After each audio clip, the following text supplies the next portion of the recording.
वक्त तरमीमी बिल 2024 के इस काले अमल के खिलाफ आज के एहतजाजी जलसे में मौजूद मुस्लिम पर्सनल लॉ के जिम्मेदार अहबाब, जमीयतुल उलमा, जमात इस्लामी, जमीयत अहले हदीस, शिया मकतब फिक्र और मुल्क के सेकुलर पार्टियों के जिम्मेदारों की शमूलियत के इस एहतजाज में सभी जिम्मेदारान यहाँ पर मौजूद मेरे हिंदू मुस्लिम साथियों, वक्त का ये काला बिल हिंदुस्तानी सियासत में एक हंगामा पैदा नहीं किया है, बल्कि मुल्क के आइन पर एक हमला है।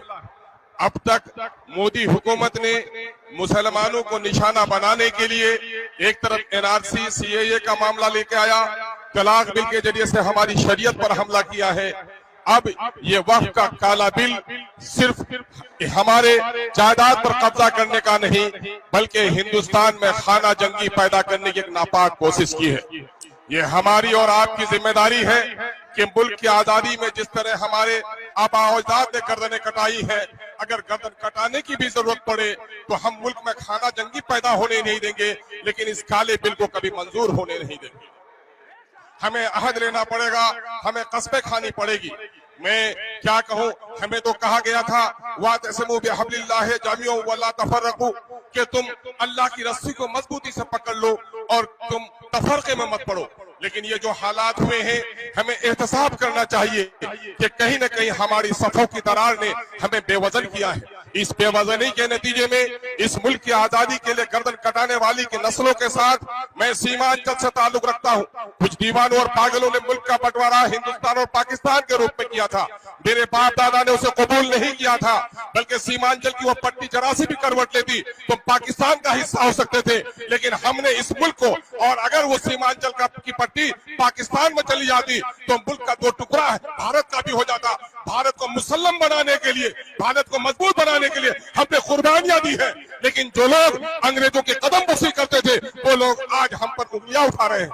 मैं यकीन जानिए, आज हमारी दाढ़ी को निशाना बनाया जा रहा है, हमारी टोपियों को निशाना बनाया जा रहा है, बेटियों के हिजाब फाड़े जा रहे हैं। वो सारे अमल जिससे फिरका परस्तों को मुत्तहिद किया जा सकता है, वो सारा कर रहे हैं। लेकिन मेरे नौजवानों और अजीजों, अगर ये काला बिल अगर कानून बन गया तो आप तो जिंदगी में भी हम चैन से नहीं जी पाते हैं, कब्रिस्तानों में भी हमको चैन से रहने नहीं दिया जाएगा।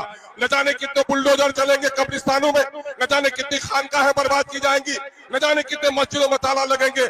हम सब कुछ सह सकते हैं, लेकिन हम अपने मजहबी अमल से दस्तबरदार नहीं हो सकते हैं। ये बात नीतीश कुमार को, ये बात जीतन राम मांझी साहब को और चिराग पासवान साहब को भी कहना चाहते हैं कि इख्तिदार हासिल करने में आपने हमेशा मुसलमानों का साथ लिया है। लेकिन मेरे भाइयों, जज्बात से नहीं, हमारे बैरिस्टर जनाब असदुद्दीन अवैसी साहब ने तमाम तो मामलात में अपने जानो दिल से खेल कर भी कौम को जगाने का काम किया। लेकिन बहुत सारे लोग कहते हैं कि आवाज करने से क्या होगा, बुराई को रोको ताकत से, न हो तो आवाज से, न हो तो दिल से बुरा समझो। ये ईमान का ज़ईफ तरीन हिस्सा है। प्यारे आका के हदीस का ये मफहूम है। आज हमारी बेवजनी इसलिए हुई है कि अबुल मोहसिन साहब सज्जाद अली रहमान ने जो इमारत शरिया का तस्वर दिया था, खिलाफत की बर्बादी के बाद हिंदुस्तान में एक खिलाफत को कायम करने की कोशिश की थी। उसका मंशा यही था कि इस्लाम बगैर जमात के नहीं, जमात बगैर इमामत के नहीं, इमामत बगैर अतात के नहीं। आज हमारी जमातों में इंतशार है। मसलकी इख्तलाफ ने, बिरादरी की जात पात की तफरीक ने हमें कमजोर कर दिया है। अल्लामा ने कहा था, मुनफियत एक है इस कौम की, रुखसा भी एक ही सबका नबी, दीन भी, ईमा भी एक, हरम पाक भी, अल्लाह भी, कुरान भी हो, तो क्या होती बड़ी बात जो होते मुसलमान भी एक। आज आइए इत्तेहाद का दर्स पढ़िए और अपने अमीर की अताअत कीजिए। अमीर की अताअत में ही हमारी भलाई है। हम अपने अमीर, हम सियासी पार्टियों को दस्तबार कर सकते हैं, लेकिन अपने शरीय अमीर की नाफरमानी नहीं कर सकते हैं। जिस दिन हमने अपने अमीर की फरमाबरदारी का कलादा अपने गले में रख लिया, दुनिया की कोई ताकत बुरी नजरों से देखने की हिमाकत नहीं करेगी। बहुत बहुत शुक्रिया।